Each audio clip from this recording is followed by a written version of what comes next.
Okay, so let us understand a very important topic that is Chomsky hierarchy in grammars. ठीक है, तो जो हमारे पास फॉर्मल ग्रामर है उसको हमने 4 टाइप्स में डिवाइड किया। So it was given by Noam Chomsky in 1956। So it was of type 0, type 1, type 2 and type 3. 4 types of classifications were there. Type 0 is unrestricted grammar, then type 1 is context sensitive grammar, then type 2 is context free grammar, then type 3 is regular grammar.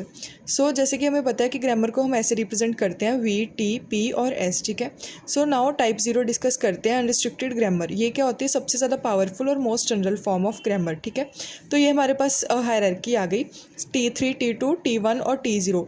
ये जो है इसका subset है, ये इसका subset है, ये इसका सबसेट है और ये सुपर सेट है सबका। ठीक है, सो इसमें हमारे पास क्या है? नो रिस्ट्रिक्शन ऑन LHS और RHS of production. It generates recursive enumerable language REL it is accepted by Turing machines. So ये याद रखना है कि ये REL जनरेट करता है और that is accepted by Turing machines.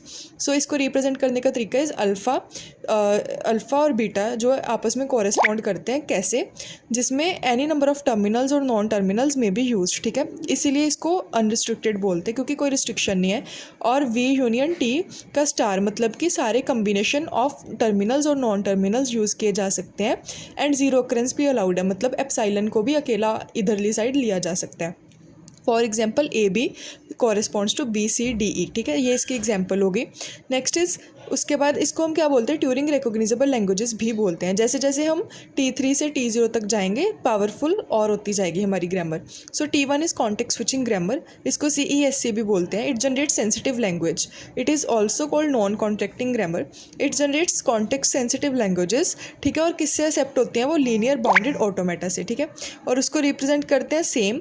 और इसमें कंडीशन होती है कि length of alpha should be less than equal to length of beta. ठीक है, तो जैसे और इसमें एक और कंडीशन होती है, बाकी तो इधर जैसा सेम होता है, बस ये होता है कि यहाँ पे प्लस आ जाता है ऊपर, मतलब कि मिनिमम 1 अकरेंस होनी चाहिए राइट हैंड साइड पे। एप्सिलॉन अलाउड नहीं है, तो beta should not be equal to alpha, sorry epsilon. Okay, so next is A corresponds to epsilon. Is it allowed? No, because we have already told that beta should not be equal to epsilon. ये इसकी general form हो गई example. ठीक है, we have context free grammar that is type 2 grammar. Context free language को generate करता है और accepted by push down automata. ये इसकी कंडीशन है। लेफ्ट हैंड साइड पे सिर्फ एक सिंगल नॉन टर्मिनल ही होना चाहिए, इससे ज़्यादा हो तो वो एक्सेप्ट नहीं करेगा। ठीक है, बाकी कॉम्बिनेशन राइट हैंड साइड पे जो हमने पहले देखा था, और इसमें एप्सिलॉन भी हो सकता है। ये इसकी जनरल फॉर्म आ गई, n is greater than equal to 0। Now type 3 grammar और regular grammar generates regular language accepted by finite automata. It is most restricted grammar. ठीक है, ये 2 टाइप्स की होती है, लेफ्ट लीनियर और राइट लीनियर। दोनों का हमने डेफिनेशन लिख दिया है। ठीक है, so this is all about the classification or hierarchy of grammars.